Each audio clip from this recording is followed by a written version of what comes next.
来到11节的感动时刻，从今年开始，我们要带您品尝就是客家妈妈的美味料理，而且我们的美味食谱还会放在脸书上和您同步分享。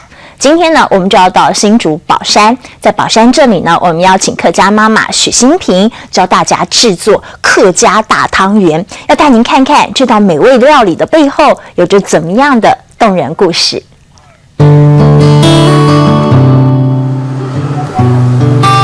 客家庄里的客家餐厅很有味道，而大家必点的招牌菜就是这一道客家大汤圆。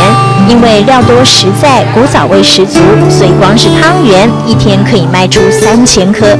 汤圆的皮呀、弄给它干的啦，压越干那个汤圆越 Q 啊。客家大汤圆备受好评，因为老板娘许新平传承妈妈的做法，完全纯手工。还要再放一点糯米粉，它会比较干一点。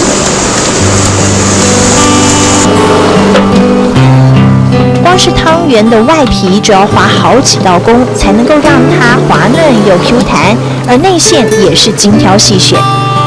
像是菜脯还有萝卜丝，这是传统口味，缺一不可。为了让口味更香浓，还得要加入虾米、香菇和猪肉，满满的材料下锅炒才够味儿。这些都是客家料理常用的食材，把它们凑在一块儿，加入了胡椒调味，让食材香喷喷不出水，就大功告成。为什么想把客家大汤圆放在菜单里？许新平说，因为这个大汤圆有着妈妈的味道。那时候很苦啊，我这个可以吃，因为我觉得很好，很那个，要年节才有可以吃啊，不然就是人家割稻子啊，吃点心啊才有可以吃到啊。不过小时候的汤圆包的内馅可没这么丰富，只有菜脯还有萝卜丝。为了让家人更爱客家汤圆，所以他才加入更多的美味。地板都又香菇又猪肉，还有葱头，用那材料用东西材。客家大汤圆要完全呈现，汤头也是一绝，用鸡骨熬汤，精华尽出，配上煮好的汤圆，老饕都无法抵挡。家人也爱这一味。冬至我就煮了，每一班煮一锅去给他们吃啊。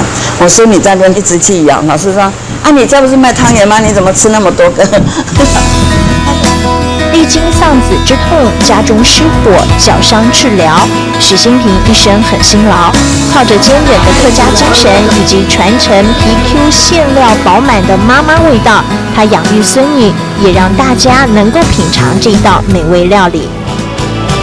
菜脯香菇的提味帮衬着虾米、猪肉填满白玉般的外皮，一颗颗饱满的客家汤圆，却是老板娘用不完美的人生体悟和客家妈妈的手艺传承，手做客家应景的感动时刻。